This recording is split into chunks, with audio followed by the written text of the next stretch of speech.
Well, welcome to another episode of the Billy Ho Show. Before we get started, what I've got in front of me here is a train set, and when I was about 10 or 11, we used to go down the road to a friend of mine called Derek Johansson, and Derek Johansson had this exact set, and I found out that this train was commissioned about 1954 in America, but we didn't know that. It was just a very flash train set. And we would put all the rails together. It just went round in a circle, and we used this little box here, and you could move that backwards, forwards, and the train sped up or slowed down. And the light on the front, it's got a little light on the front there, would light up as it travelled around. And we, as 10, 11-year-olds, we just thought this was, wow, that's really, really flash. And so there was about 4 of us there. So we'd all have a turn on the box and make it go, and then pass it on, and they'd have a go, and so on and so on. And there was a particular rail that had this little gadget on the side. You put these 2 wires onto that, which electrified it, and away it went. It took us probably about 10 minutes to get this whole thing set up, and it was very, very exciting. It had 3 cars that pulled along, and the caboose at the back, and a fuel wagon, and like a container, really, I suppose. But when we were 11 and 12, this was just absolutely the bee's knees. Now, how did I come across it? Well, I've always remembered this train from when I was a kid, and we were down in Greymouth looking at a second-hand shop. And sitting in the window in this second-hand shop is this box, which has got all these components in it. And so I went in and I said, I don't really care how much it is, but how much is it? I think she said it was $60 or something like that. So, yep, that's us. So we bought the train set, I got it home, and now this train sits in my little memorabilia box that lives behind me. And I look at it with fondness back to the day when we watched this thing go round and round. And when my grandchildren were young, they'd turn up, we'd put it all together, and they'd all watch it go round and round. And I'm sure you can buy electric trains today. And in fact, I've seen some electric train sets that fill up a whole garage, and there's probably about 14 or 15 locomotives and wagons, and the rails go all over the place. But yeah, lots of people still have lots of fun with electric trains. So there you go. Now what we're going to do in this show is that we're going to take a look at the 2 Scammels. There's a Mountaineer Scammel and an Instructor Scammel that in New Zealand, and according to our mate, he reckons about 4 came to New Zealand, and the Scammel is a British truck. So let's join Vince now and take a look at these 2 Scammels. In this little section, we're going to look at the 2 Scammels that came to New Zealand. There was only 2, Vince? Oh, there was a couple more, but there's not many left at the moment. Yeah, no, these particular ones. It. Yeah. And these were what year's the far one? That's a late 50s one, that one there. Oh, okay, and this is 60, I think. Yeah, roughly around about then, I think. Yeah. You might remember the interview we did with Bruce, who drove this for a number of years in New Plymouth, off the wharf and carting all sorts of things. And the way this worked, had a winch on behind it, just behind the cab, and it winched pallets of whatever, and the whole front of the truck would go up until the pallet reached that point, and then it would slowly come down, and it was on. That's the one. Yeah. And what was the other one used so for? That's the Mountaineer 4x4 version, and they actually came in and originally had a big dump body on the back, and they were used for the coal mines originally, I think, and then they moved over to Ministry of Works, where I think they might have done a wee bit of time at some of the big projects, or some of those early projects, and yeah, and then it finished its life with a crane on the back after that for a while. So, okay, yeah. so it's had an adventure. Yeah, it's been around a fair bit. Yeah, absolutely. Yeah. Now you were telling me, Vince, that the 2 engines are different. Yes. I know this has got a Rolls-Royce, but what's in the other one? Yeah, so the other one's got a Meadows diesel in it. Meadows. Yeah. So the very early Scammels had a Gardner motor in them, but these ones had a Meadows in them. So it's a 6-cylinder, straight 6. It's only about 130 horsepower. So yeah, but British. Yes, yeah, another one of those beautiful British motors. So yeah. And there's a few things on this that I never noticed. I mean, this little fender there, is that protecting something? Yeah, so that's just it's just got dual air cleaners on it. So they had a little baffle on that part there, and that's where the air intake was basically. So Oh, nice okay. and high. Yeah. Right. Yeah. And this one's ski whiff. When That you is. sit in this, I think I seem to remember that the steering wheel's slightly to the left. If you sit in this straight, the steering wheel's just slightly Yeah, ski yeah, whiff. no, it's a wee bit like that. Yeah, so they've offset the cab on them basically to give drivers vision, and you could spec that from the factory. You could either have them on the left-hand drive ones, the cab was offset to the left, so you could look over the bonnet. This one being a right-hand drive one, they've offset the cab to the right-hand side, so you can basically get a bit of a field of vision because they're pretty high and small Yeah, windows. I'll So say. yeah, Yeah. yeah. Amazing. Yeah. So, and even this here was a hollow, so you could, Bruce was telling me you could throw a few big shifters in there to Yeah. big shifter Yeah. bars and what have you to cart them around. I did read somewhere that you could put up to 80 gallons of water in them and use them as a ballast apparently as Oh, well. really? So that's I'm not sure if that's what they were designed to do, but Right. that's what they could do as well. So No, but they're yeah. certainly built like the brick toilet, that's They for are, sure. yeah, yeah. yeah, I mean, no. looking at the chassis, it's about that thick, Yeah. an inch thick. Yeah, Yeah. yeah. No, she's a big old truck. This one, so it's almost 10 metres long. You need a fairly big turning circle to get around anywhere. Bigger than a football field. Oh, probably. just about. Yeah, no. You'd think you'd get into a normal driveway, but no, it's not a happening thing. So No. So getting into your driveway must have been a bit of... it was even a bit of a struggle. Yeah, yeah. Especially when the power steering doesn't work like it should. That makes it a bit of a fight. But Yeah, sure. Yeah, yeah. Pretty slow old trucks. The top speed of about 30 mile an hour, I think. that all? So, yeah, but So that, I guess, it was only going around the wharf, I suppose, down New Plymouth. I guess yeah, that was yeah, all it yeah. needed Well, to do. that's right. Well, this, as you know, the history is a ex-Shell BP Todd one, so Yeah. used for the an oil rig work early on for oil discovery and things like that. So, yeah. So I imagine it went into big I seem open to remember places. they had a ship's anchor on it. Oh, did they? Had a big sort of pole up, put on the back, and this big anchor hanging Yeah. off the back.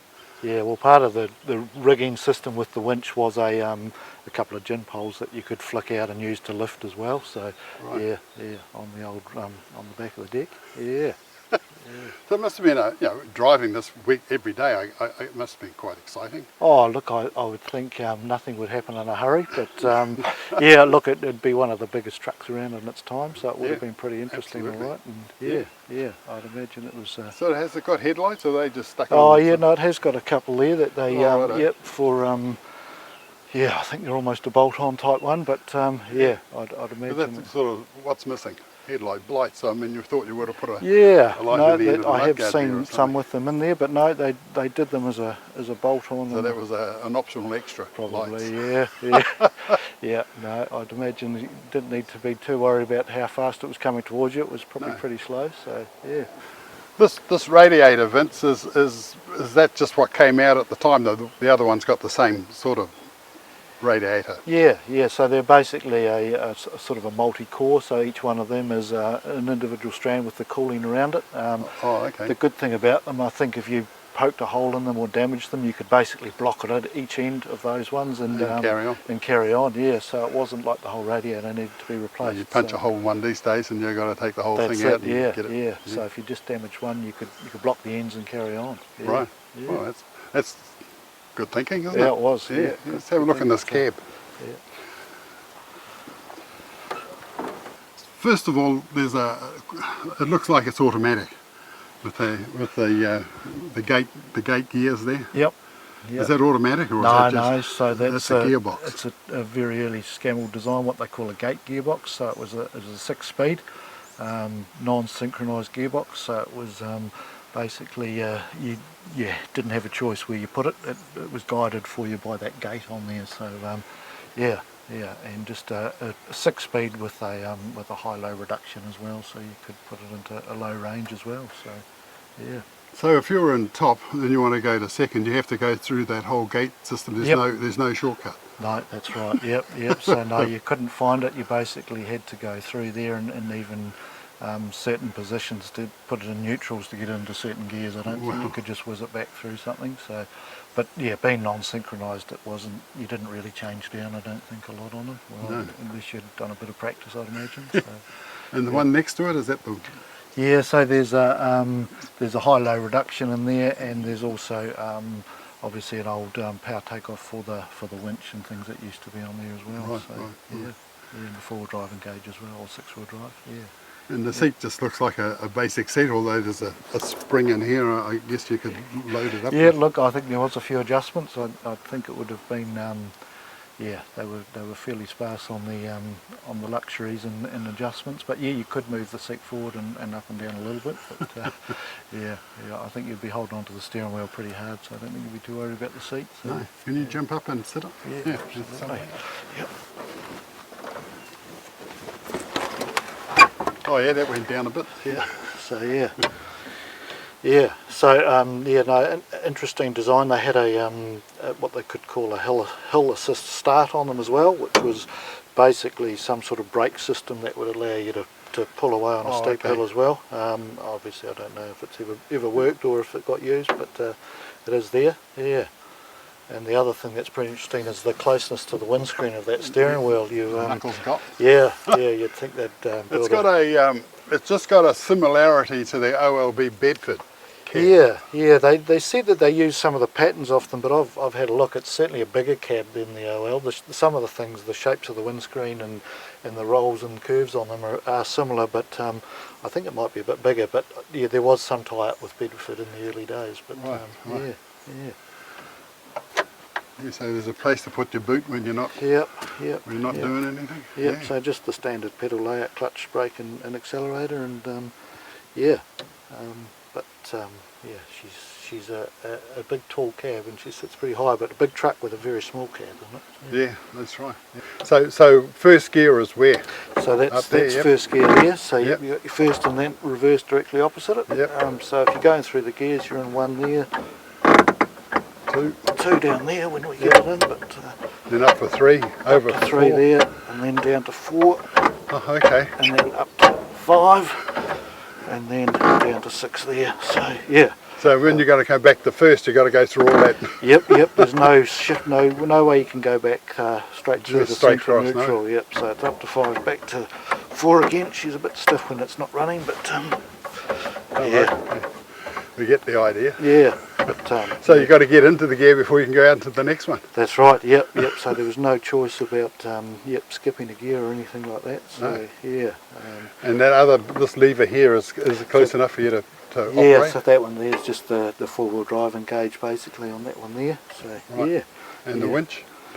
Winch is, I think that one there might be that one there. Well, that one there I think is the winch engage there, and that's the handbrake that's not connected. So yeah. There's a little extra lug on this wheel here, which in four-wheel driving you could probably use that as a sort of a winch to get yourself out of trouble. But Yep. what was that for? I think originally they used them either for a tie point, so you could tie the truck down, but also for if they were lifting them.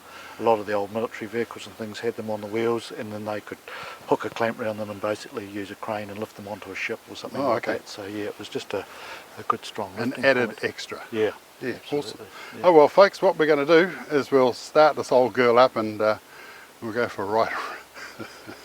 We'll go for a ride around the paddock.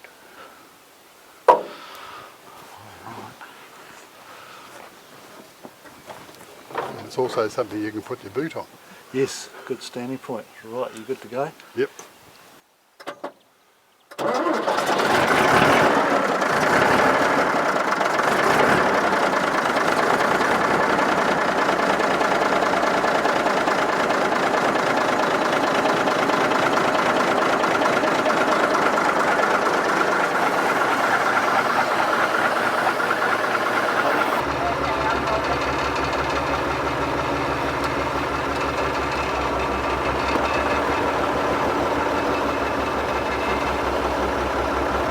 Probably we might just sort of go up there in a bit of a straight line because I think the power steering's not working too well, so it gets a bit hard steering.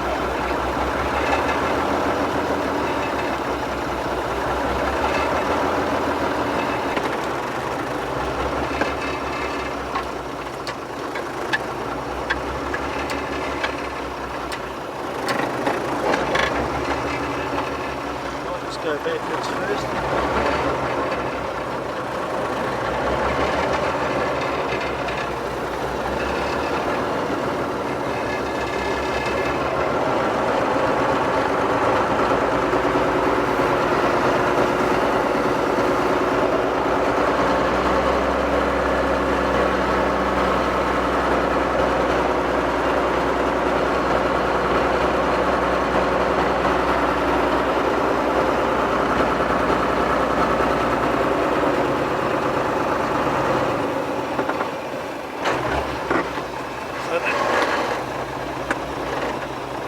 first there. We'll give it a go.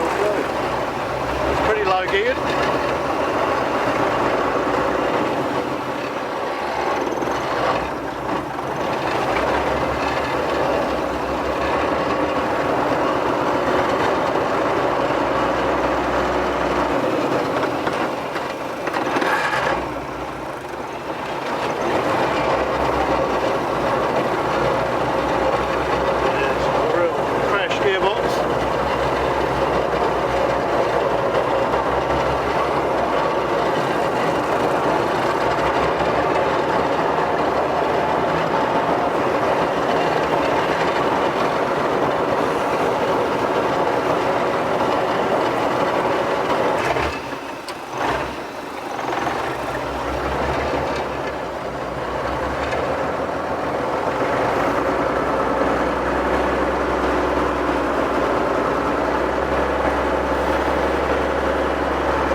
Neutral again. So yeah, should have to be rolling on a big road to get it up to 6th gear, I think. Yeah. What I've got here is a copy of Talking Trucks. This is a book I wrote a couple of years ago, and it's the history of New Zealand trucking. And it's all from the programs that I did between 2013 and 2016. I'm going to let this go for $25. So it's a special. Christmas is coming up. So if you'd like your copy, there's my phone number, 027 277 0717. Just send me a text or email me, billhoheper@extra.co.nz to get your copy. $25 and the history of New Zealand trucks. The second Wheels at Wanaka event is on this coming Easter in 2021. And that's on Saturday and Sunday, the 3rd and 4th of April. They're planning a bigger and brighter event with more vehicles and machines working as well as on display. Cars, trucks, tractors, traction engines, scrapers, dozers, graders, the lot. If it's got wheels, it'll be represented at this amazing event. They're having an earth moving only day on Good Friday, the 2nd of April, and there's a $10 entry for this. So go to the webpage www.wheelsatwanaka.co.nz for more information. We'll be there filming the event, so we look forward to seeing you there. Vince, a fair lump of steel on the back, that's just to keep the weight. Yeah, so I think since original someone's had it in the forestry system and had an apprentice log loader on it, and yeah, I think that's what this sort of chunk of steel was probably holding, but yeah, no, it's a fairly big plate, all right. And I think the diffs in this and that late 50s one over there are pretty much identical, but yep. You don't see this type of diff anywhere else, but on these it seems. Yeah, I think obviously Scammell designed that, very heavy duty, it's called a double reduction diff, and they, yeah, I think that was the Scammell design, and yeah, they could do, you know, these trucks were designed to sort of, some of them could carry 100 tonnes, so you could imagine the you know, the weight they'd need to put through those diffs, so they were pretty strong. Pretty strong, and there's two of them, and there's two drive shafts. There's a drive shaft on the top that drives the back one, and then there's one underneath that drives the front one, and both coming from the same gearbox. Yep, so out of the transfer case basically, yeah, so they didn't use a single drive shaft system, they did one for each, and yeah, I'm not sure if they could get more articulation or things by doing that to get a bit more off-road ability, but yeah, it seems to be common in the Scammell ones. Yeah, right. We saw an Austin about 1916. Oh yeah. Austin, and it had a drive shaft for that that wheel and a drive shaft for that wheel. Yeah, I'm yeah, not quite yeah. sure how that worked, I but think they yeah, were trying everything in the early days, weren't they? Yeah, and that was when they were inventing all sorts of things. yeah, exactly. Yeah. Awesome. Oh well, let's have a look at this old girl here. Yeah. And the same diff is in this one. Yep. Yeah. Yep. So this is this is the Mountaineer version, which was the smaller 4x4 version. It's actually 1952. This one. So 52. yeah. And it's got the Meadows diesel in it, so yeah, a bit different from that. So again, only very small horsepower for their day, 130 horsepower. But 1952. Yeah. We went to America, and that show was on a couple of weeks ago, where they had in 1935 150 horsepower. Yeah. It would have been a big truck in its day. Yeah. Well, it was just a Fuego or something it was called, an odd name. Yeah. But 150 horsepower for 1935, and we're struggling with 40 and 50 in our Bedfords and whatever else we had at the time. Yeah. But the GMC, when that came, in 1946, that was a design for 2.5 tonne, I think. Sticking 20 and God knows what else on it. And if they'd had this could have been a logging truck, I suppose. Yeah, potentially, that's right. Yeah. They only revved out at 1500 RPM, so they're very, slow old motor. And those old Gardeners were pretty slow too. They were too, slow yeah, revving. yeah. They're better for boats. Absolutely, yeah, but just would go forever, but just not designed to rev out or do too much work. Just looking at the door in comparison to this one, Yep. the door on this is actually quite skinny. Yes. And again, it's got that Bedford look about it. But Yep. No, again, so they built a big truck, but they put a very small cab on them. The smaller the cab. In fact, if they made them a cab over, they got more room on the back to make some money with. Yeah. The bonnet was just wasted space. Yeah. Come and have a look in this cab, folks. Just looking in the cab, I see the English just love putting the handbrake when you've got it on. You've got to step over the bloody thing to get out. Yeah, and the old hinge for a that's a bit of a modification there. heavy ingenuity. Yeah. And then it's got pretty practically the same as the 60. It's got that gate gears. Yep. Same gearbox in this one. So just the 6-speed gate gearbox with the high-low and the four-wheel drive engage as well. So yeah. But it's just a plain seat. Yes, a bench seat in that one there. Yeah. Wooden floor in the cab.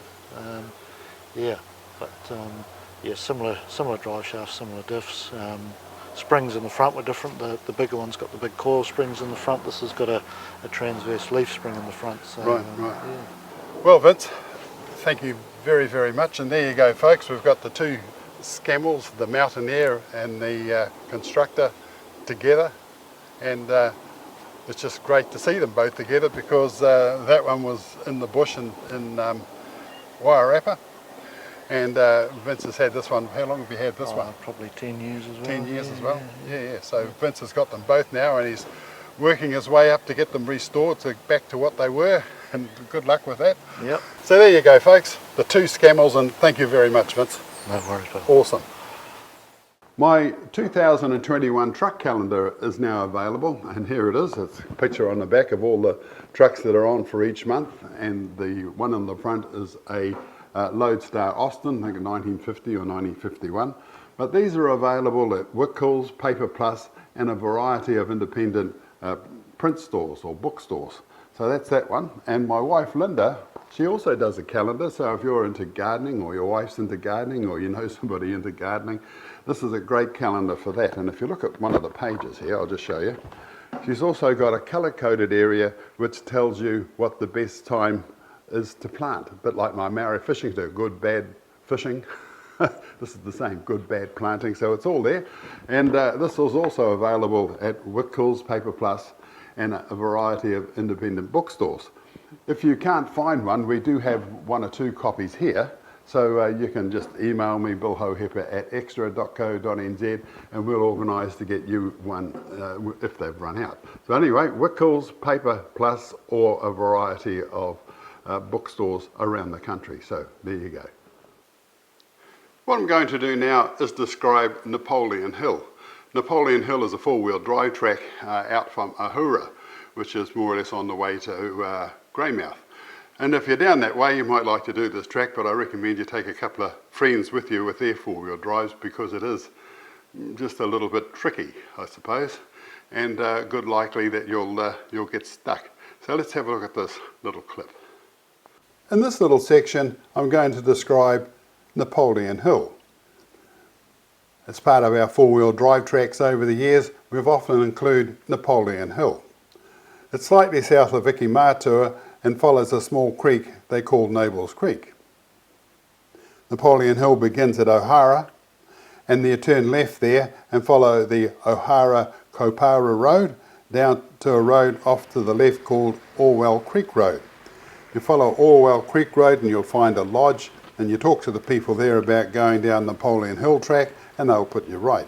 There's usually a fee per truck to be paid before you go, and I recommend a minimum of 3 trucks. Napoleon Hill goes along a ridge for quite a ways, then dips down into a riverbed. They used to mine this area back in the day, and as you travel along you'll see remnants of railway sleepers in the ground. Once you've dropped down into the creek bed, the sides of the creek trap you in. So there's no turning right or left, you just follow the creek until you come to the end, which is about a 7k drive. The track narrows, then opens again, the track narrows, then opens again, all the way along. There are little waterfalls here and there, and some places the water just seems to seep out of the banks. You certainly know you're on an adventure, and in many places the road actually disappears, and so you have to make your own road. The creek is running the whole time, and you're in and out of the water, so you have to take care and make sure that you have a snorkel attached to your truck. The road also has a slight slope downwards as you travel. As you get further down the track, you'll start to encounter some tunnels. Most of them are made by the constant flow of the water over the years, and some have been made bigger by the miners who used to work here back in the day. At the end of the creek you've been following, you'll find a very large tunnel. It's shaped like a cathedral, and it's about 120 metres long. At the other end of the tunnel, the creek pours out of it and connects with a bigger creek that crosses the end of it. Once out, there's a lovely place to picnic close by. To get out of the area, you turn right and follow the road on for about 10 minutes. After 10 minutes, you'll see a road up on the left, and that road's called Mosquito Access Road. It'll take you out to Waipuna Road, you turn left into Waipuna Road, and this will take you back to Highway 7. But Napoleon Hill, it's certainly a great adventure, and we'll be doing it again in 2021.